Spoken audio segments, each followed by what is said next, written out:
Hey everybody, this is Arturo. This is a new video of a portrait I did of one of the villains of my project, Jason contra los Gigantes. These two images are the first two portraits that I did that inspired me to follow in the series, and this is the image that I worked on in this video.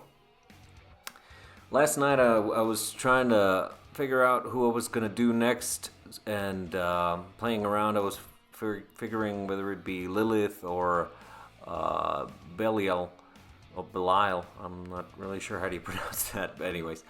And I did a quick sketch of Adonis, and I really liked how it looked. I was gonna share it on social media, but I was like, nah, let's wait to give this sketch the treatment that I gave the other two. I was very inspired by the first image that you saw.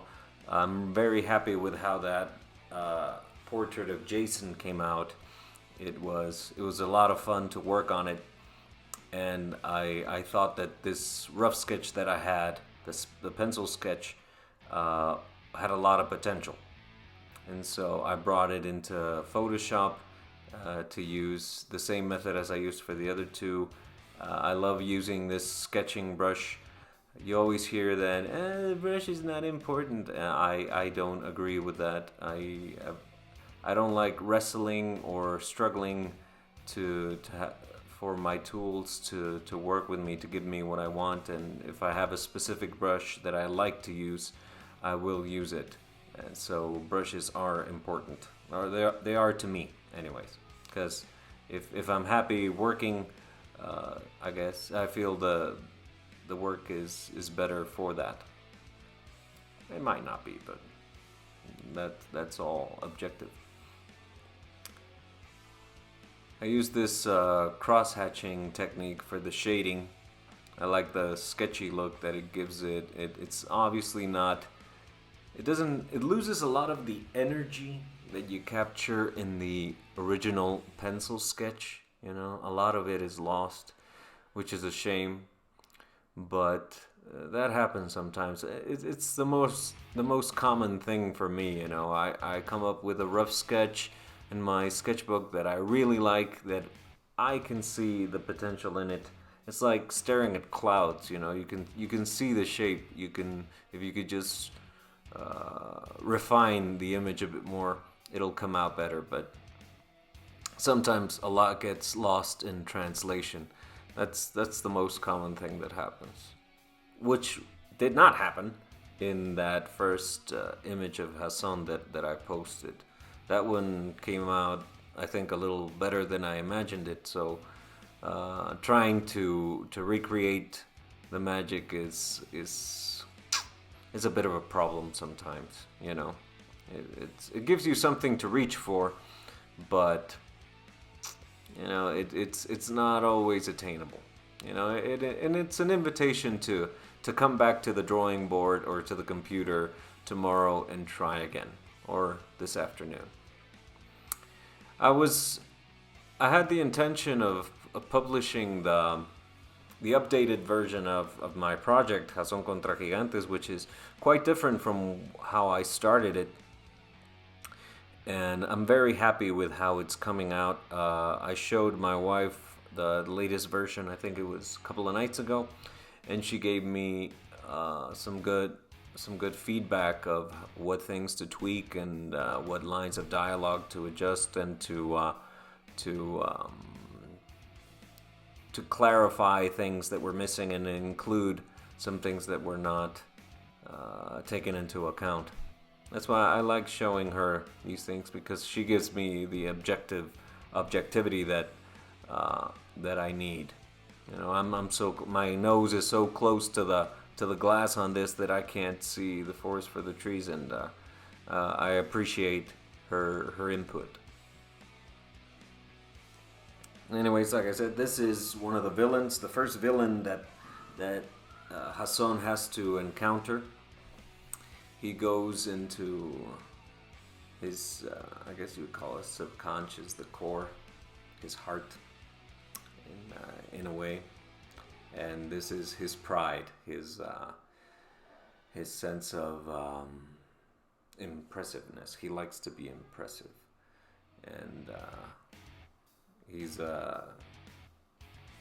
he's like an epitome of a masculine representation. That's why the character is Adonis. That's his name, and it brought to light how it's important to me to be impressive, as I am impressed often. You know, I like the feeling, and you say, "Ooh, I like." Let's see if I can cause that in others or whatever.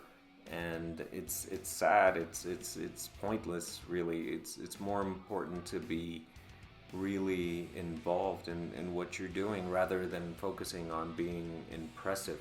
I listened to an interview that a Spanish, I'm not sure if he's an artist or not, I think he might be, that he did with Adam Hughes, and how Adam Hughes is a comic artist, an illustrator. He does a lot of work in covers and in interiors sometimes. And he says that he takes a lot of time to work on his images, and I love his work. He's really inspirational. I love the detail that he goes into. He hates his work from what he says in the interview, but I'm very impressed by it. I really like how he draws women, which is his specialty, if we're honest, and it's but he takes his time. That's the most important thing. He takes as much time as needed to complete the image. I, on the other hand, due to the nature of the work that I do, which is a lot of freelance work, which is mostly freelance work, and I do these sorts of pieces in my free time. I like to focus on getting the job done as soon as possible. You know, I've been like that for many years, like most of my professional art career, and for better or for worse, that's what it is. But which it was a lesson to me, not trying to rush the publishing of this new version of Jason contra Gigantes. Trying to take my time a bit more, working on, like, these pieces right here are for fun, yeah, but like I said, I do them between projects. I mean, I work on them a bit, I pause the video, I go to the website that I go to look for work, nothing is on there, okay, I'll come back and keep on working, but I'm trying to get this out the door as soon as possible, you know. And I guess it's not conducive to the best quality of work, but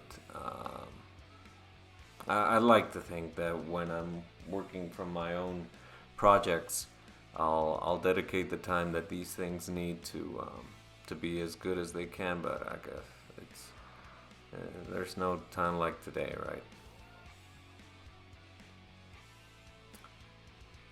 Here I'm adding the final details, trying to match the same sort of framing, little tweaks here and there.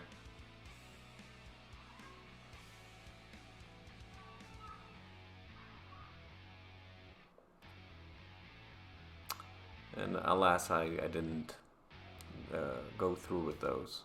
But there are some curves adjustments and color balance, and there's a grain texture that I added to the previous two images that I had not added to this one. And I'm very happy with how this one turned out too. Yeah, this is the final image. I hope you guys like it. I like it, and I like the lesson too that I took today. Anyway, here are more videos that I've made. Subscribe to the channel if you like it. Stay tuned for more videos. Hit the thumbs up and the notification bell. That's what you have to keep saying in these YouTube things. And see you soon. Bye-bye.